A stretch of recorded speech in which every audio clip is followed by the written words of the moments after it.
Kejadian yang sementara ini kita lakukan pencarian itu, awal kejadiannya itu kemarin pada hari Ahad tanggal 8, yang bersangkutan itu melakukan kunjungan dengan keluarga yang di sebelah, karena antara warga yang di desa Lapa Cinrana dengan di desa Raja ini kan kekerabatan itu sangat dekat.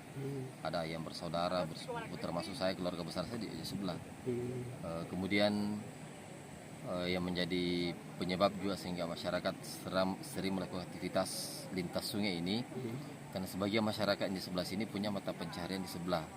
Begitu juga yang di sebelah sana, di seberang sungai ini punya mata pencaharian di daerah sini, di sebelah sungai. Jadi mau tidak mau mereka harus melintasi sungai ini ketika harus mengolah lahannya misalnya, yang terus tidak ada tempat penyeberangan selain melewati sungai.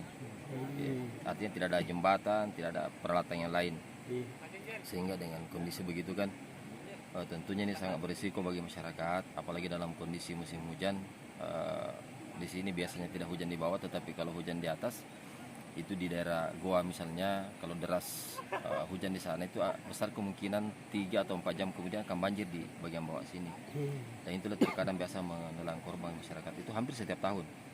Ya, setiap tahun itu, dan rata-rata yang korban itu masyarakat yang punya aktivitas melintas di sungai ini.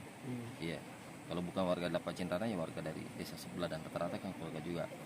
Termasuk mungkin ini Pak Desa, korban misalnya seperti ternak warga. Iya, termasuk. Ya, ternak itu hampir setiap tahun.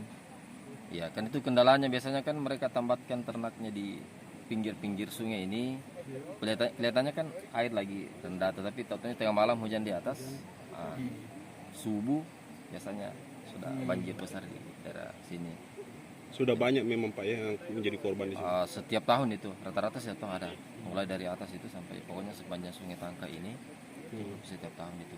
Dan biasanya bukan hanya pada saat musim banjir. Ya, terkadang bisa aktivitas warga di sini juga terkadang tenggelam atau apa. Ya. Harapan Bapak Pak, pemerintah pusat mungkin bisa ada jembatan mungkin akses masyarakat ke sini Pak. Ya, tentunya dengan sekalipun misalnya tidak ada korban seperti itu, masyarakat antara desa yang ada di sebelah dengan yang ada di sini, yang kita beda kabupaten ya barangkali, tentunya kita semua berharap bagaimana pemerintah pusat atau pemerintah provinsi bisa memikirkan ini, membantu kami ada dibangun jembatan penyeberangan untuk kepentingan dan keselamatan warga.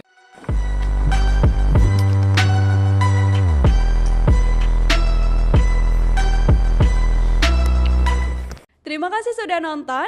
Jangan lupa like, subscribe, dan share ya.